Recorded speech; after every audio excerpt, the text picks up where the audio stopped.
जिस विषय के ऊपर मनन करना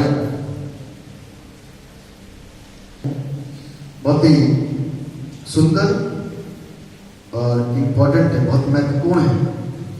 इससे पहले कि हम लोग प्रार्थना में और वचन में आगे बढ़े, मैं आपके समक्ष में उन हिस्सों की पुनरावृत्ति अवश्य करूंगा जो आरंभ में पढ़े गए थे। सबसे पहला हिस्सा पढ़ा गया था नीति वचन में से, उसका 8वां अध्याय लिया गया और उसका पहला पद और उसके 22 पद से लेकर के 31 पद तक पढ़ा गया। उसके बाद में सुसमाचार पाठ पढ़ा गया, यूहन्ना रचित सुसमाचार, उसका पहला अध्याय, उसके 9 पद से लेकर के 18 पद तक। उसके बाद में भजन संहिता में से उत्तरवादी पाठ पढ़ा गया, जिसको लिया गया था Psalm 103, भजन 103।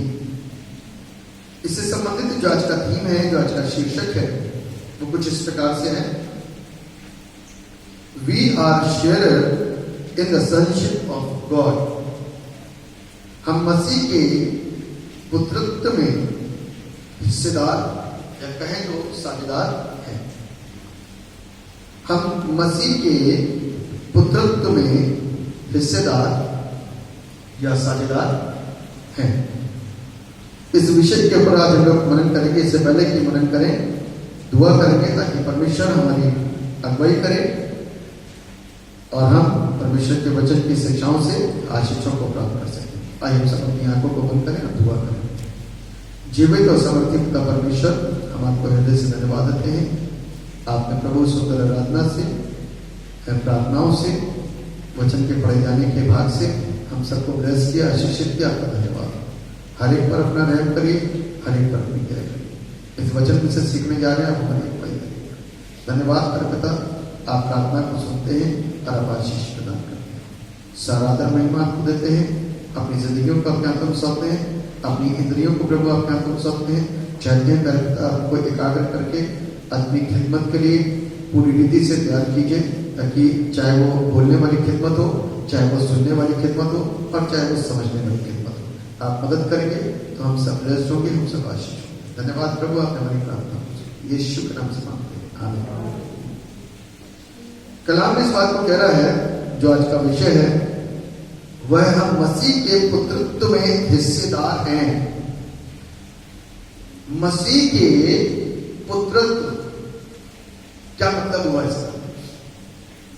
मसीह को तो समझ गए, यीशु मसीह हो गया। पुत्रत्व का मतलब क्या होगा?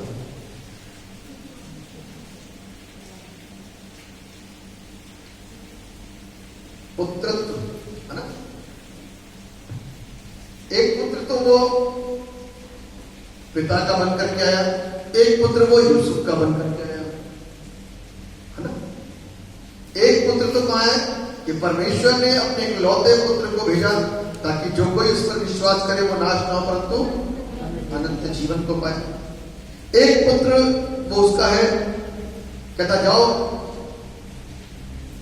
तुम्हारे लिए एक बालक पैदा हुआ है, जो किसका है? यूसुफ और मरियम का है, संसारिक माता पिता।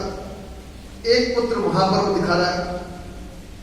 और कलाम के अनुसार जब हम देखते हैं, जब हम सीखते हैं, तो बड़ी खूबसूरत खूबसूरत सी बातें हमको मिलती हैं कि इस पुत्र ने आकर के इस धरती पर किस तरीके से अपने पुत्रत्व को दर्शाया और हम किस तरीके से आज की स्थिति और तारीख में और तिथि में और युग में हम इस पुत्रत्व में, यानी कि मसीह के पुत्रत्व में हम कैसे साझेदार और हिस्सेदार बन सकते हैं।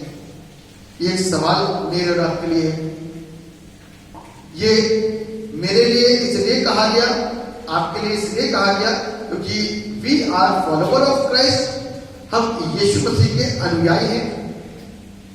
हमारे नाम के आगे क्रिश्चियन लिखा जाता है, हमारे नाम के आगे मसीही लिखा जाता है, हमारे नाम के आगे प्रभु यीशु के मानने वाले लोग कहा जाता है। इसलिए ये पुत्रत्व का जो एक क्या बोले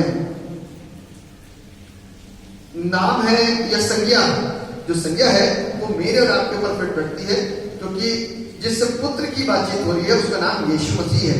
और यीशु मसीह को हम और आप विश्वास के द्वारा स्वीकार कर चुके हैं, वो आज हमारा उद्धार करता है और हमारा छुटकारा देने वाला, जिसके विषय में हमने पिछले हफ्ते अर्थात 1 जनवरी को वचन जब सुना था तो हम लोगों ने सीखा था कि क्या कहते हैं, यीशु मसीह जो यीशुआ है वो कहां से निकल कर के आया?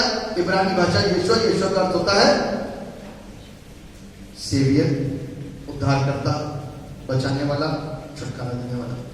आज वही यीशु एक पुत्रत्व की संज्ञा को लेकर के आया, टाइटल को लेकर के आया और मेरे और आपके लिए इस बात को कहा गया कि हम मसीह के पुत्रत्व में हिस्सेदार हैं और वो किस तरीके से हैं उसको आज मैं और आप देखेंगे, क्योंकि हम अपनी हिस्सेदारी को, जो हम यीशु मसीह के लोग हैं, अपनी हिस्सेदारी को और अपनी साझेदारी को उसके साथ में प्रकट करें, है ना। जिससे बहुत सारी चीजें होती हैं। किसी ने दुकान खोली तो आपस में साझे के साथ में काम शुरू करा, ठीक है ना। साझे के साथ काम क्यों शुरू करा? क्योंकि या तो उसकी दुकान है या उसका पैसा है। किसी ने दुकान खरीदी तो किसी ने पैसा लगा दिया सारी चीजों के ऊपर, हिस्सेदारी हो गई। तो हमारी और आपकी पुत्रत्व के साथ में कौन सी हिस्सेदारी है?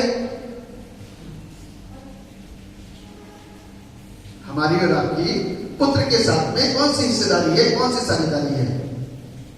चलिए, इसलिए साझेदारी है क्योंकि हम और आप उसके खून के द्वारा खरीदे गए, पहली बात। इसलिए साझेदारी है क्योंकि मैंने और आपने उसको अपना उद्धारकर्ता माना। नहीं मानते दुनिया वाले तो वो हिस्सेदार नहीं है, लेकिन हम मानते तो हम इसलिए हिस्सेदार होंगे, है ना। कोई माने या ना माने, लेकिन जो मान रहा है उसके लिए ये बातें हैं कि मैं और आप उसके पुत्रत्व में क्या है? हिस्सेदार हैं। साझा है मेरा उसके साथ में, रिश्ता है मेरा उसके साथ में। क्योंकि जब हम और आप प्रार्थना करते हैं, जब मैं और आप तकलीफों में जो होते हैं, जब मैं और आप समस्याओं में घिरे हुए होते हैं, तो हम किसका नाम लेते हैं?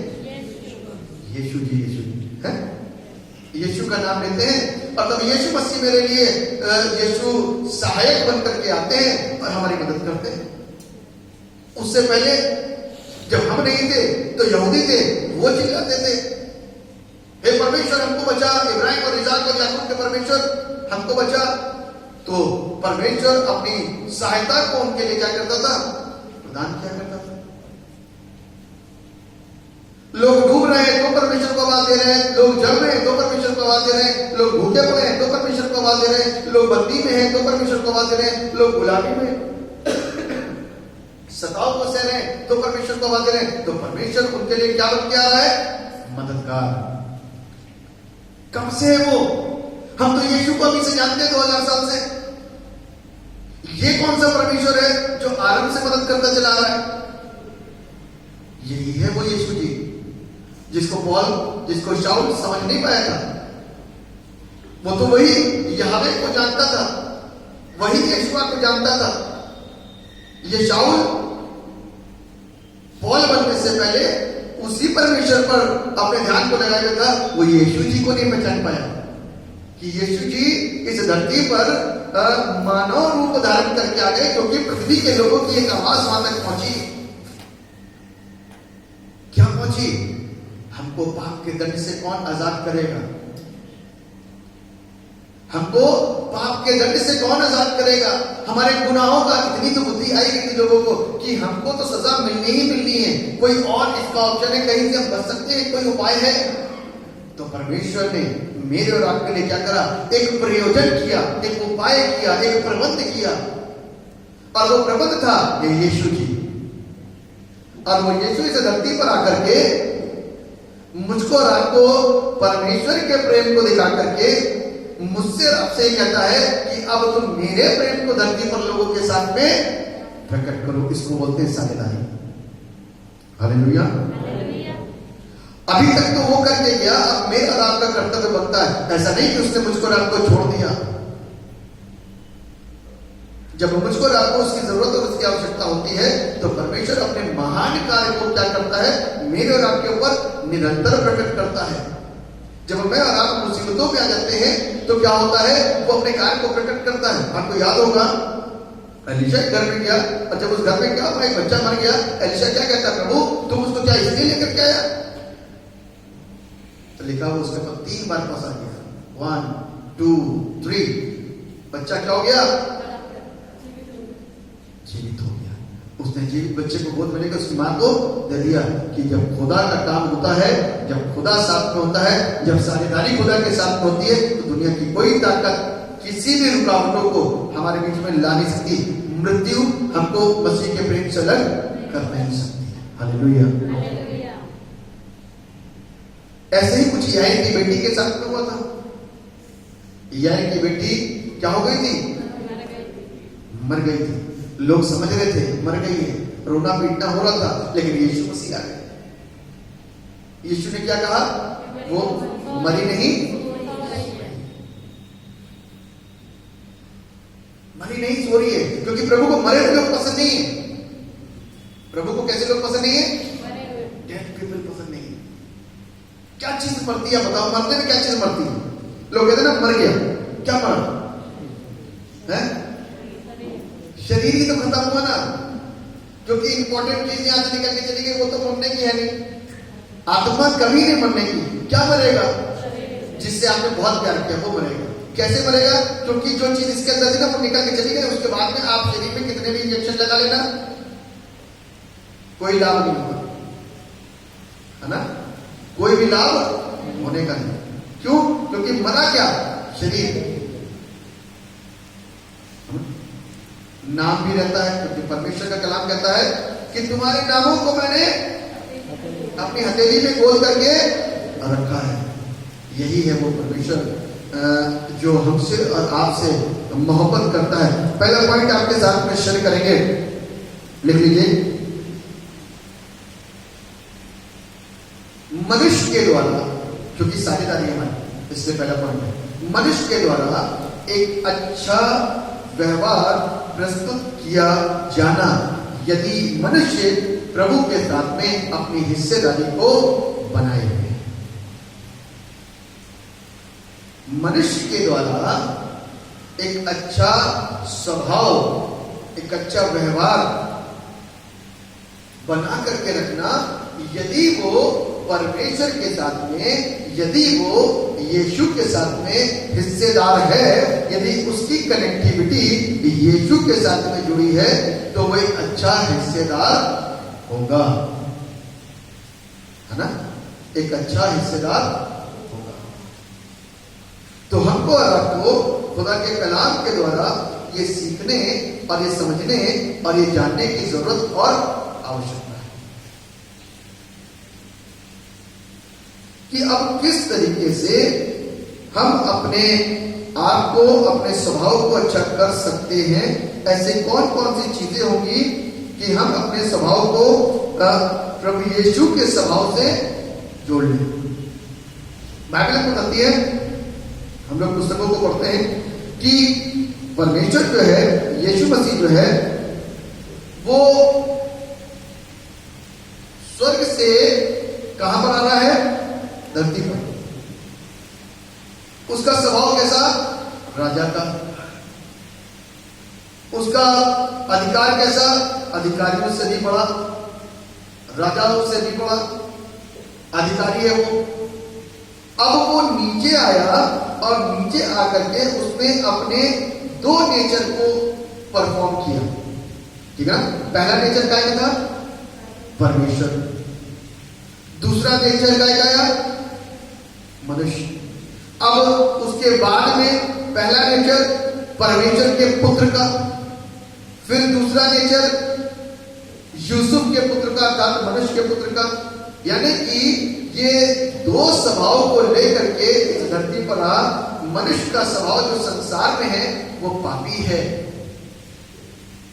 मनुष्य का स्वभाव जो संसार में है वो कैसा है? पापी है। थोड़ा सा समझने की कोशिश करिएगा। मनुष्य का स्वभाव जो संसार में है वो कैसा है? पापी है। इसीलिए जब परमेश्वर ने दूतों के द्वारा संदेश मरियम को, यूसुफ को पहुंचाया, तो इस बात को कहलवा दिया था कि देख, एक तुम्हारी गर्भवती होगी, है ना, और तू उसका नाम ये रखना। फिर जब मरियम के पास में आया तो मरियम से कहता है कि तू पवित्र आत्मा की ओर से गर्भवती, क्योंकि मनुष्य का स्वभाव कैसा है, पापी है। वो मनुष्य बन करके रहा, धरती पर आया, अपने आप को शून्य किया। फिलिपियों 2:8 के अंदर लिखा है, 9 के अंदर लिखा है कि उसने अपने आप को ऐसा शून्य कर दिया कि जो उसके अधिकार में था उन सारी चीजों को किनारे रख दिया और पूर्ण रूप से मनुष्य। तो आज की तारीख में ये एक क्वेश्चन मेरे और आपके सामने आता है कि आज की तारीख में जब हम यीशु मसीह को स्वीकार कर चुके हैं, यीशु मसीह को मान चुके हैं, मेरा हिस्सेदारी उसके साथ में है, तो क्या मेरे स्वभाव के अंदर, क्या मेरे व्यवहार के अंदर परिवर्तन आया? क्योंकि यीशु मसीह ने तो अपना परिवर्तन स्वभाव के द्वारा और अपने कार्यों के द्वारा प्रकट करा। वो परमेश्वर, हम पापी, वो धर्मी, हम अधर्मी, वो ज्ञानी, हम अज्ञानी, वो खूबसूरत, हम बदसूरत, के साथ में कैसे नाता हो सकता है? शादियां करवा सकते हैं कैसे? नहीं हो सकती। लोग जब शादी के रिश्ते करने जाते हैं तो रिश्ते कैसे करते हैं आपको मालूम है? बहुत जांच पड़ताल करके। क्या उसने मेरी और आपकी जांच पड़ताल करी? वो तो जानता है कि सारे के सारे पापी, एक भी धर्मी नहीं है, मैं भी उसमें हूं। उसको मालूम है कि सारे के सारे पापी, एक भी धर्मी नहीं है, किसी की जांच पड़ताल नहीं करी, जानता सबको है, बाय नेम और बाय वर्क, है ना? सबको वो जानता है, हमारे नाम और हमारे कामों के द्वारा पहचानता है, और उसने किसी की जांच पड़ताल नहीं करी। उसने मेरे और आपके लिए प्रबंध किया, क्योंकि जो गुनाह, जो पाप हो गया था आदम के द्वारा, उस गुनाह को हम और आप अपने आप से अलग नहीं कर सकते थे, क्योंकि मेरे और आपके पास में ऐसा कोई उपाय था नहीं। तो परमेश्वर को स्वयं इस धरती पर आना पड़ा ताकि वो उपाय को लेकर के आए। और उपाय क्या था मालूम है? मात्र एक जीवते परमेश्वर का पवित्र लहू, जीवते परमेश्वर का पवित्र लहू, जो कि बलिदान के लिए, सैक्रिफाइस के लिए, किसी भी चीज की पाप मुक्ति के लिए और हर एक चीज के लिए लहू का होना बहुत जरूरी है। सारे कामों में जानवर का लहू चल सकता है, किसी का लहू चल सकता है, लेकिन मनुष्य को आजाद करने के लिए, पाप से छुटकारा देने के लिए सिर्फ एक ही लहू काम करेगा, वो है पवित्र परमेश्वर का पवित्र लहू। जब यीशु ने बहाया, उसके बाद से मेरा और आपका हिस्सेदारी उसके साथ में हो गई। हालेलुया। क्या आज मैं और आप अपने स्वभाव और अपने व्यवहार को बदल पाए? We are Christian. We are Christian. हम और आप कौन है? एक मसीही हैं। ठप्पा लगा मेरे नाम के आगे, क्योंकि कोई मुझको जेकब से पहचानता है, तो कोई जॉन से पहचानता है, तो कोई जितने भी इंग्लिश नेम है सब पहचानते हैं लोगों को। कौन है जी? ईसाई है, क्रिश्चियन है, क्योंकि नाम के आगे ठप्पा लगा। तभी तो अंग्रेजों का परमेश्वर बोलते हैं यीशु। लेकिन ऐसी बहुत सारी सच्चाइयां हैं जो इंसान को नहीं मालूम। कल रात में मेरे से एक दिन बात कर रहा था फोन पे, ड्रिंक कर रहे थे, कहता पादरी जी बहुत सारी बातें उसने यहां पर आकर के सीखी और चंगाइयां भी मिली उन लोगों को। अभी बीते हफ्ते में हमारे पिताजी को सही शिक्षा दे दीजिए ताकि वो सही चीज को जान सके। शिक्षा देने वाला तो वो परमेश्वर है, हमारा तो सिर्फ एक मार्गदर्शन है, सिर्फ एक मार्गदर्शन दे सकते हैं लोगों को ताकि वो सही राह पर चल सके और आ सके। और सही राह पर यदि आप चलने लग जाएंगे तो अच्छी चीजें प्राप्त हो सकती हैं।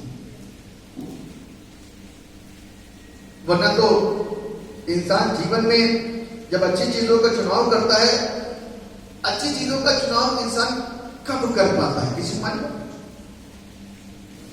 अच्छी चीजों का चुनाव इंसान कब कर पाता है?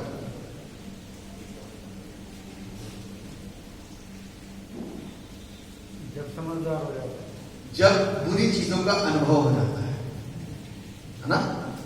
जब बुरी चीजों का अनुभव हो जाता है तब वो अच्छी चीजों को पहचान पाता है, वरना तो बुरी चीजों में ही रहता है।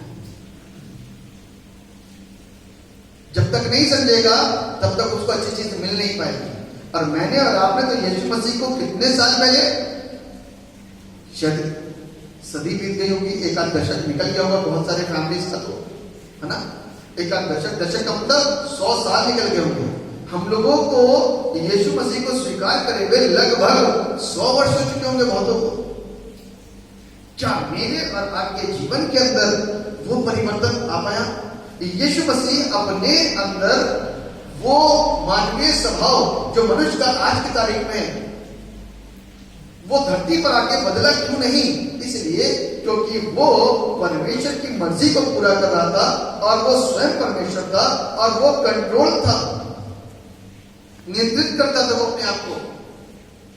एक बार उसके काम दिखाई दिए, वो गुस्से वाला नेचर, जब उसने आराधनालय में उन तमाम लोगों को जिसने परमेश्वर के भवन को डाकुओं की खो बना दिया था, अपने गुस्से को उसने वहां पर प्रकट करा और लिखा हुआ है कि उनके सारी चीजों को उसने उलट दिया, फेंक दिया। क्योंकि जिस चीज के ऊपर गुस्सा करना चाहिए सिर्फ उस चीज के ऊपर गुस्सा करा, क्योंकि खुदा का घर है और खुदा का घर डाकू की खो नहीं बनना चाहिए, व्यापार का केंद्र नहीं बनना चाहिए। दो चीजें हैं, हम भी कमाई कर सकते हैं, यहां पर तेल बेचना शुरू कर दें और क्रिसमस पर कैंडल बेचना शुरू कर दें तो व्यापार नहीं हो जाएगा क्या? हम भी कर सकते हैं। लोग मेरे से कहते हैं भाई कैंडल दे दीजिए, आप इतने पैसे ले लीजिए, तो मैं तो बहुत कमा सकता हूँ यहाँ पे कैंडल में, चर्च में ही हो सकता हूँ सारी चीज, तेल भी रख सकते हैं। तो परमेश्वर के पुत्र को ये सारी चीजें पसंद नहीं आई, क्योंकि परमेश्वर का भवन एक व्यापार का केंद्र बन गया और वहां पर क्या हो रहा है, यहां से अच्छी चीजें जा रही है, वहां से फिर वापस नहीं आ जाती है, जैसे सपना में होता है। कैंडल जाती है, वापस आती है, कुछ चीजें चढ़ाई जाती है, उसका फिर वापस आ जाता है। तो ये व्यापार है। हम परमेश्वर के घर को व्यापार का केंद्र नहीं बना सकते। हमारे अंदर बदलाव, हमारे अंदर परिवर्तन आने बहुत जरूरी है, लाजमी है। यदि परिवर्तन नहीं आएगा यीशु मसीह के साथ में जो हमारी हिस्सेदारी है, तो कोई लाभ नहीं है हमारा।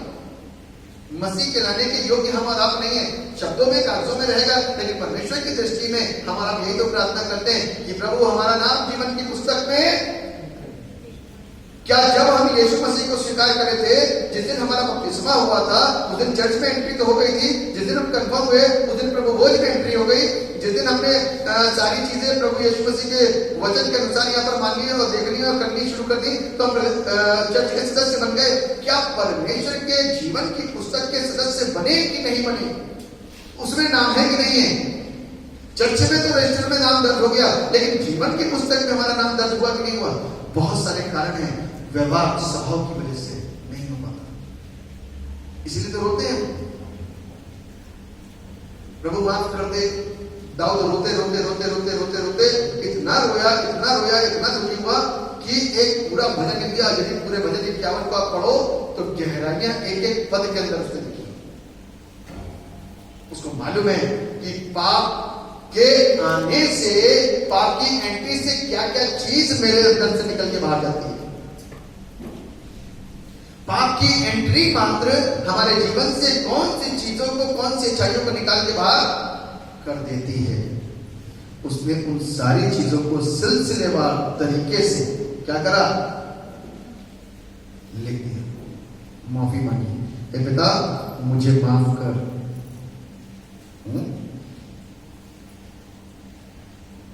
और तब परमेश्वर का अनुग्रह और परमेश्वर की दृष्टि उसके ऊपर हो सकी। आज मैं और आप जब प्रभु के साथ में अपनी जिंदगी को जीने की कोशिश कर रहे हैं, यीशु मसीह सन ऑफ गॉड था, वो संक्षिप्त को प्रकट कर रहा है, नीचे आकर के वो वाली संक्षिप्त को प्रकट कर रहा है। हम भी तो अपनी संक्षिप्त को प्रकट करें, है ना? एक तरफ से तो जिसके अनुयायी हैं यानी कि यीशु मसीह, उसके पुत्र पुत्रियां हैं विश्वास करने के द्वारा, क्योंकि पहला यूहन्ना उसके पहले अध्याय के 12वें पद में लिखा ना, है ना? पहला यूहन्ना उसका पहला अध्याय 12वें पद में क्या लिखा है? हाँ, उसने उन्हें परमेश्वर की संतान होने का अधिकार दिया। हाँ, उसने उन्हें परमेश्वर की संतान होने का अधिकार दिया। अब ये बताने की जरूरत है हमको और आपको कि क्या मैं और आप जिस दिन बपतिस्मा हुआ या हम क्रिश्चियन हैं, क्या हम उसकी संतान हो गए?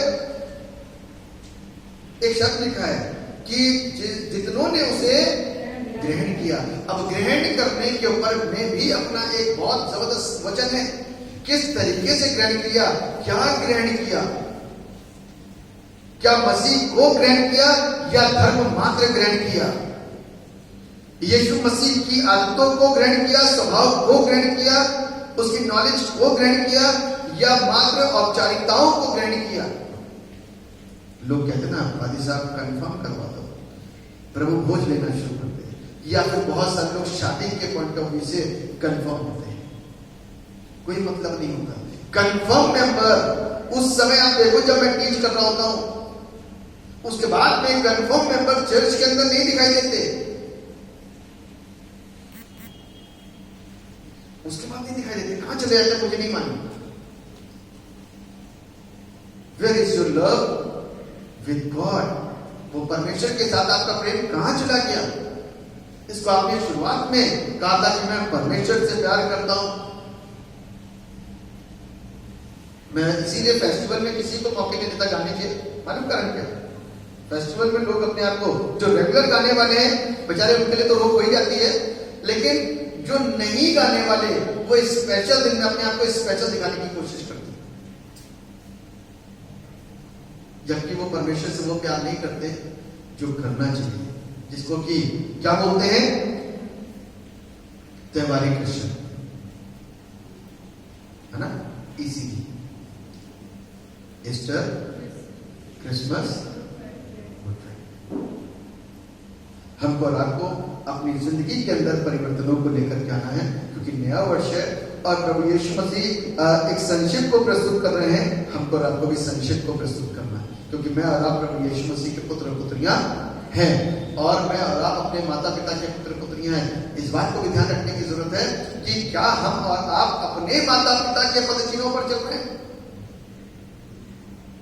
ये भी बड़ी एक कठिन बात है। लोग कहते हैं कि पादी साहब आप तो सिखाते हो कि अपने माँ बाप की पद चिन्हों पर चलना है, हम तो बाबा के पद चिन्हों के, तो वहां तो हमें लग रहा हम रॉन्ग हो जाएंगे। वहां पे यदि किसी के माता पिता के चाल चलन अच्छे नहीं है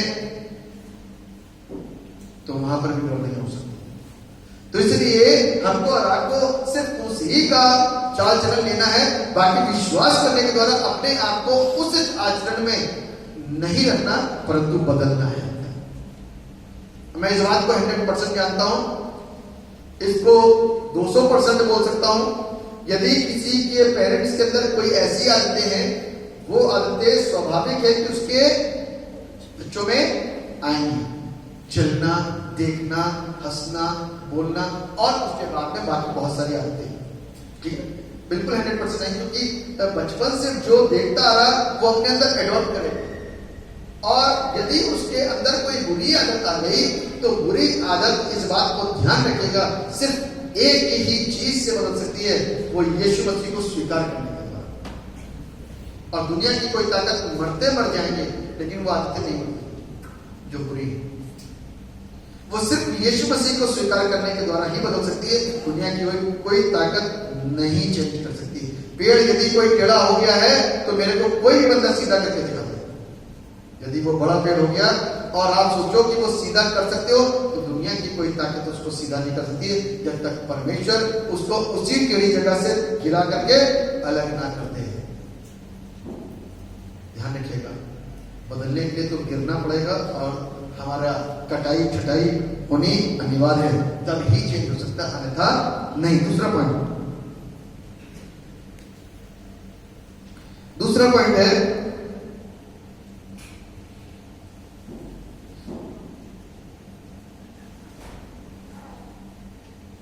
हम यीशु मसीह की तरह ही दूसरों के कष्टों को समझ सके। संक्षिप्त का यह दूसरा एक पहलू है, एक दूसरा पॉइंट है। यीशु मसीह के द्वारा ही हम दूसरों के कष्टों को, उनकी तकलीफों को क्या कर सके? अंडरस्टैंड कर सके, समझ सके। यीशु मसीह ने हमको समझा, है ना? यीशु मसीह ने हमको समझा। हम, अच्छा, क्या हमारे काम अन्य जातियों से डिफरेंट है, अलग है? हाँ ना, जवाब दे सकते हैं जी। कैसे डिफरेंट है तो बताया। हम और आप अन्य जाति से कैसे अलग हैं?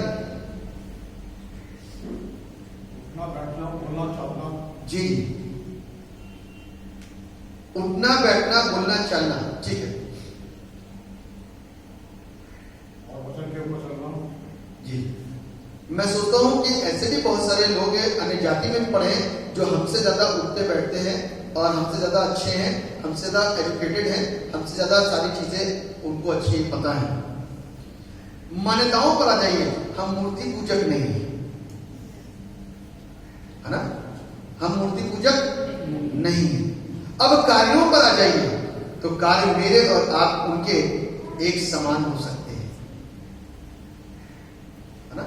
कार्यों पर आ जाइए तो मेरे और उनके काम एक समान हो सकते हैं, क्योंकि परमेश्वर मेरे और आपको मेरे कर्मों के अनुसार फैसला सुनाएगा, ना कि मेरी एजुकेशन को देख करके, या मैंने कितने बपतिस्मे लिए, 1 लिया, 2 लिया, 3 लिया, 4 लिया, 5 लिए, नो। वो कामों के अनुसार मुझको आपको बता देगा। और रीतियों में आना मेरे और आपके लिए जरूरी, यानी कि बपतिस्मा लेना बहुत जरूरी है। दूसरी बात, प्रभु भोज को प्राप्त करना बहुत जरूरी है, ठीक है ना। और रीतियों में आकर के, रीतियों में तब आएंगे जब हम उस पर विश्वास करेंगे, और विश्वास करने के द्वारा हमारे कामों के अंदर परिवर्तन दिखने चाहिए। यदि परिवर्तन नहीं दिख पा रहे हैं तो दैट मीन्स कि हमने प्रभु यीशु मसीह को स्वीकार नहीं करा है, सिर्फ चल रहा है जैसे चल रहा है, जैसे पुराने समय से चलता चला आ रहा है वैसे ही चल रहा है ना। परिवर्तन होना बहुत जरूरी है, बदलाव आना बहुत जरूरी है। वो सिर्फ उस पर विश्वास करने के द्वारा ही हो सकता है, अन्यथा संभव नहीं है कि ऐसे किसी भी रीति से हमारी जिंदगियों के अंदर कोई भी परिवर्तन आ जाए। क्योंकि आप इस बात को ध्यान रखिए, हमें से कोई भी अच्छा नहीं, हम सब बुरे हैं, हम सब बुरे हैं, लेकिन उसके बावजूद परमेश्वर हमसे मोहब्बत करता है। मैं किसी को बता रहा था कि ये परमेश्वर की करुणा है। हाँ, कोई दिल्ली से आए थे, तो मैं उनको बता रहा था कि ये परमेश्वर की करुणा, क्रिश्चियन थे, कि परमेश्वर की करुणा है कि बपतिस्मा लेने के बाद में मेरे और आपके ऊपर एक ऐसी कवरिंग आ जाती है परमेश्वर की, जिससे कि वो मुझको और आपको हमेशा संभाल के रखता है। जबकि हम अच्छे नहीं होते, नशा हम कर रहे होते हैं, सिगरेट हम पी रहे होते हैं, बुरे बुरे काम हम कर रहे होते हैं, जैसे अन्य जाति कर रहे हैं वैसे ही हम कर रहे होते हैं, लेकिन उसके बावजूद भी कहीं ना कहीं परमेश्वर मेरे और आपके ऊपर किसी तरीके से थोड़ी बहुत दया करके मुझ पर आपको एंड मोमेंट पे बचा ही लेता है।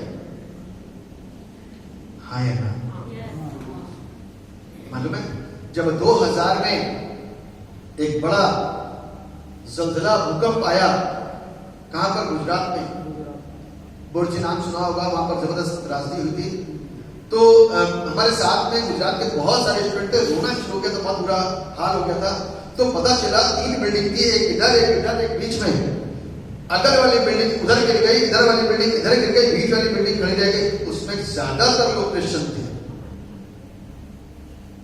कहीं ना कहीं एंड मोमेंट पे वो तरस खा जाता है। बिल्डिंग नहीं गिरी, क्रैक जरूर आया, बिल्डिंग नहीं गिरी। लोग इतने खुश हुए, रो रो करके गवाहियां, भी मेरी बहन बता रही थी आपको कि यहाँ पर मौका मिलता है गवाहियां देने का।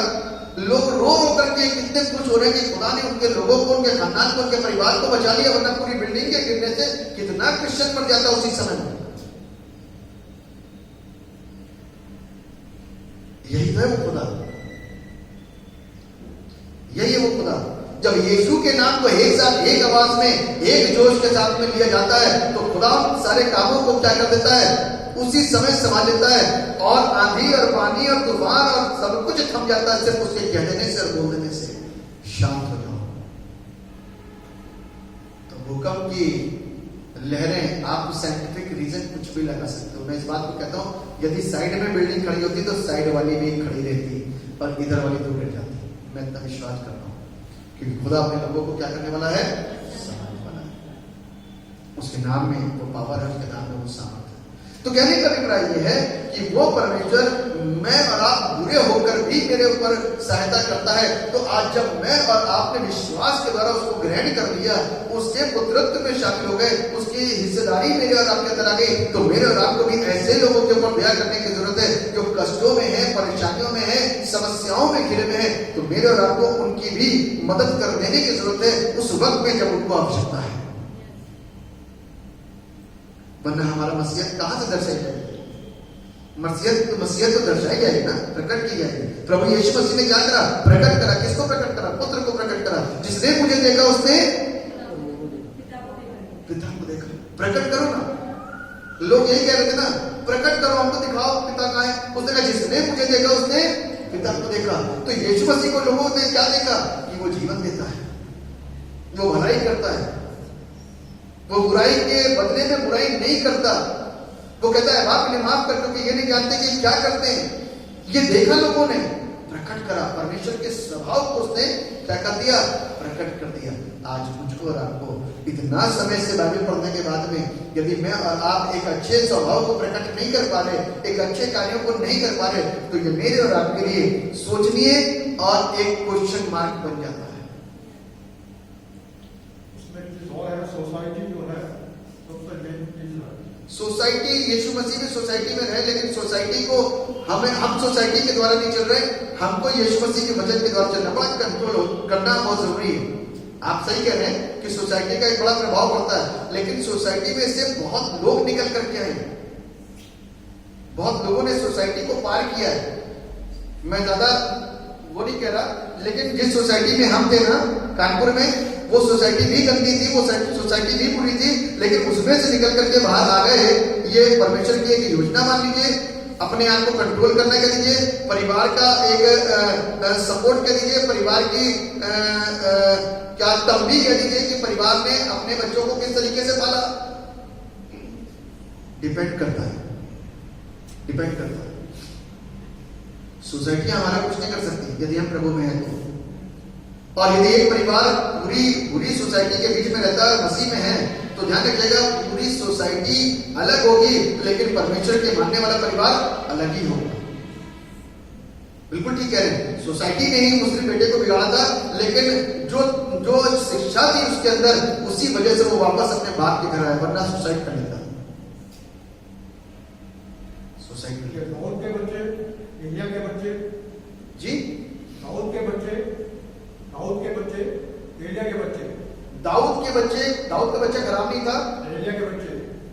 एलिया का कौन सा बच्चा था? उसका सेकंड शैम्बल। देखिए शैम्बल किससे बचा? और आपका जो दाऊद का बच्चा बोला, दाऊद के पाप का जो बच्चा था वही गया। दाऊद के द्वारा जो पाप हुआ था उससे ज्यादा जो उत्पन्न हुआ था वो मर गया। अब दाऊद ने तुरंत, जब तक वो मरने की उस पे था, बीमार था, तब तक वो उपवास में बैठा रहा। उसका तुरंत उठा और रियलाइज करा कि हाँ ये गुनाह की औलाद थी, ये गई, खुदा ने ले ली, अब मैं ठीक। उठा तो अपना सारा दिनचर्या शुरू कर दी। और ऐसा होता है, एली के बच्चे लुच्चे थे, ठीक है ना, एली के बच्चे लुच्चे थे। तो जो चीजें हम ग्रहण नहीं कर रहे, ग्रहण करने की बात है ना, जितनों ने उसे ग्रहण करा उसने उनकी पुत्र पुत्री होने का अधिकार प्राप्त करा। हम ग्रहण कैसे करते हैं? बचपन में यदि मैं और आप अपने संतानों के ऊपर, बच्चों के ऊपर तंबी नहीं लगाएंगे, तो वो करते करते वो आदत उनकी वैसे हो जाएगी। आप फिर उनको बड़ेपन में उनको बीच से काट नहीं सकते, फिर वो आपको काटना शुरू कर देंगे।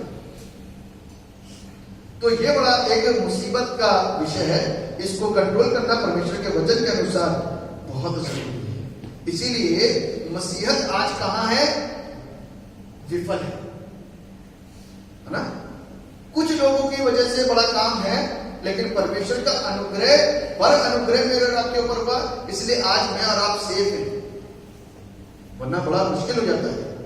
आज की तारीख में, इस युग में अपने आप को कंट्रोल करके चलना।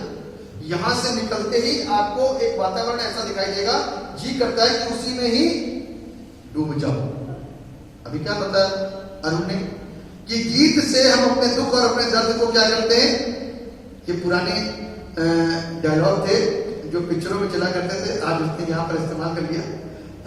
लेकिन मसीहत में आने के बाद में भी यदि हम मसीह गाने को गाते हैं तो बहुत शांति मुझको और आपको मिलती है, यदि वो सही मायने में करा जा रहा है।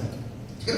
तो दूसरा पॉइंट जो हमारा था वो यही था कि आज की तारीख में हम जब यीशु मसीह की तरह ही दूसरों के कष्ट और दूसरों की पीड़ाओं को समझने का प्रयास करें, तो हम और आप परमेश्वर के कार्यों को प्रकट करेंगे और अपने परमेश्वर की मर्जी को अपने जीवन के द्वारा प्रस्तुत करेंगे, है ना। Third point. तीसरा पॉइंट है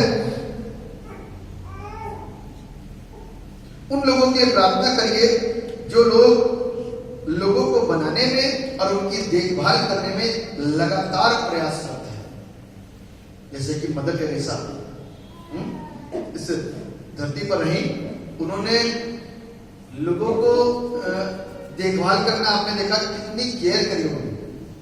मैं सोचता हूँ कि ऐसा केयर करने वाला बंदा कोई नहीं होगा, ये वरदान ही है, वो एक अलग वरदान था जो उनको मिला है बहुत, क्योंकि ऐसे ऐसे घाव में इंसान निस्वार्थ सेवा कर रहा है और इतने घाव में वो हाथ लगा रहा है, उसको उठा करके लेकर के आ रहा है, उसकी मरहम पट्टी कर रहा है।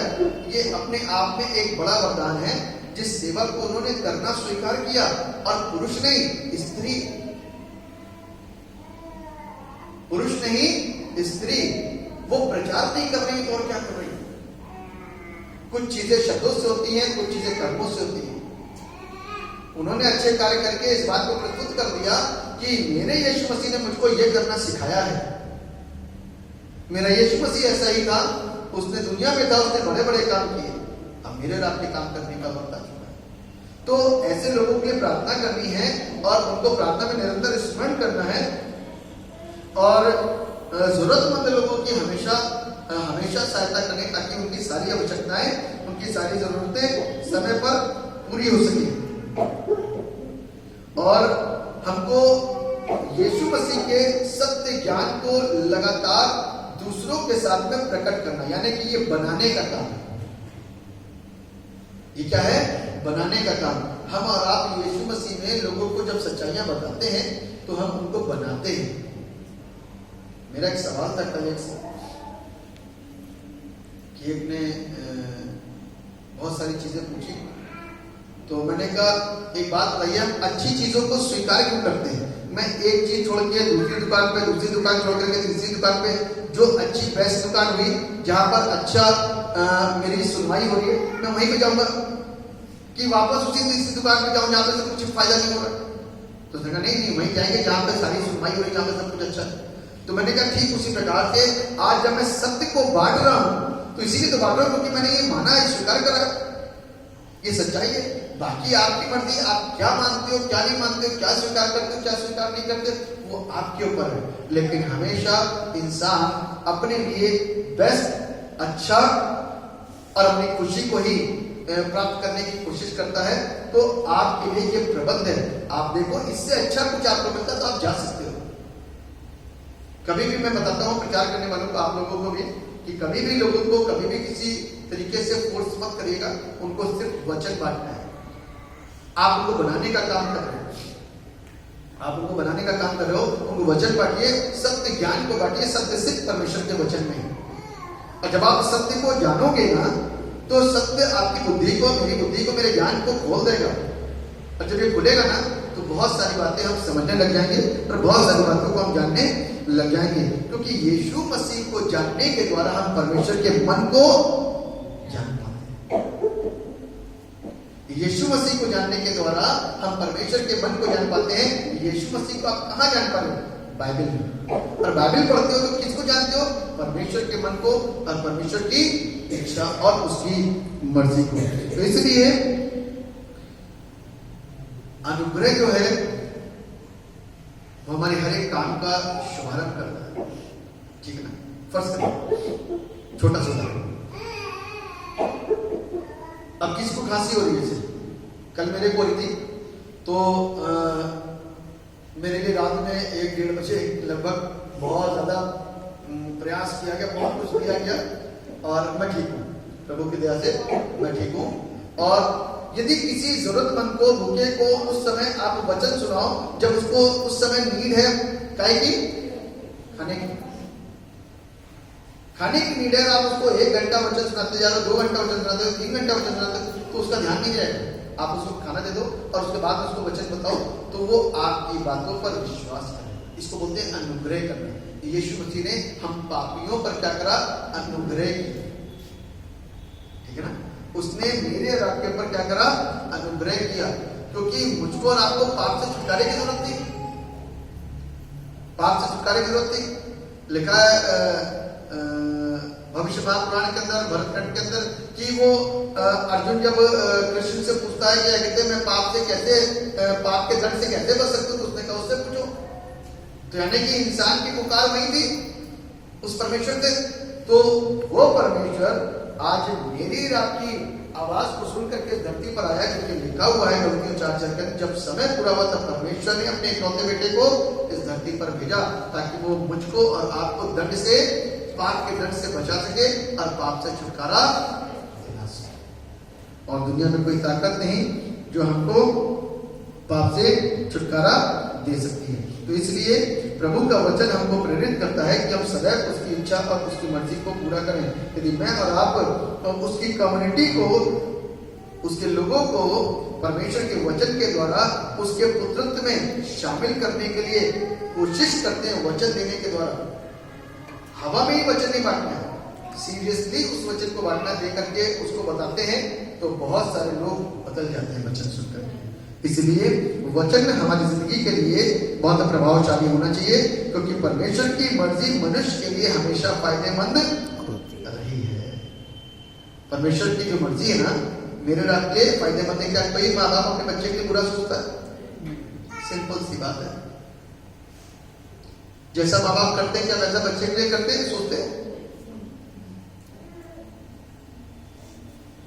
इसीलिए आज वो परमेश्वर मेरे और आपके लिए हमेशा फायदे की बात करता है।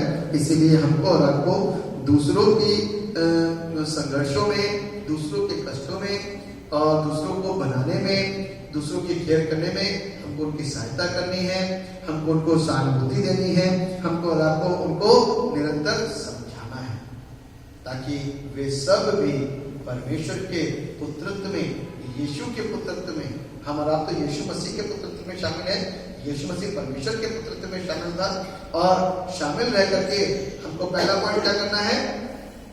पहला पॉइंट क्या बताया था आपको? बताइए। स्वभाव को बदलना है। दूसरा, दूसरों के कष्टों में हमको सहायता करनी है, मदद करनी है। तीसरी बात हमने आपको बताया कि परमेश्वर के ज्ञान को, सत्य ज्ञान को लोगों तक लेकर के जाना है, उनको बनाने के लिए और उनको देखभाल करने के लिए। तो मेरा विश्वास है कि 3 पॉइंट के द्वारा हम और आप आशीषित हुए हैं, हम और आप ब्लेस्ड हुए हैं, और परमेश्वर इस सारी चीजों के द्वारा हमको संक्षिप्त का सही अर्थ बता पाया, और हम लोगों ने पुत्रत्व की जो कार्य होते हैं, जो जिम्मेदारियां होती हैं, उसको जानना और उसको समझना मेरे रात में जितना जरूरी था वो हम जान चुके हैं। प्रभु ने हमारी मदद करी है, और हम और आप आगे इसी तरीके से बढ़ें विश्वास में, और उसकी इच्छा को पूरा करें, और लोगों की सहायता में हमेशा लगे रहें, ताकि लोग सत्य को जान करके उस पर विश्वास कर सकें। धन्यवाद पिता, आपने हमारी अगुवाई करी, आपके नाम की स्तुति हो। दुआ करें। जीवित और समर्थी पिता परमेश्वर, हम आपको धन्यवाद देते हैं कि आपने अपने वचन की शिक्षाओं से प्रभु हमें प्रोत किया, शिक्षित किए, इसलिए आपके नाम की स्तुति हो, आपकी तारीफ। हर एक पर अपना रहम करिए, जितने यहाँ मौजूद हैं सब आशीष पाए, और आपके नाम को धन्यवाद। सब पर अपनी करुणा करिए, सब आपकी इच्छा और आपकी मर्जी को अपनी जिंदगी से पूरा करें, और महिमा आपको से। धन्यवाद प्रभु, आपने हमें प्रार्थना सारा आदर महिमा गौरव आपको देते हैं। इस दुआ को अपने नाम में मांग लेते, जैसे सुनिए और कबूल कीजिए। आमीन आमीन।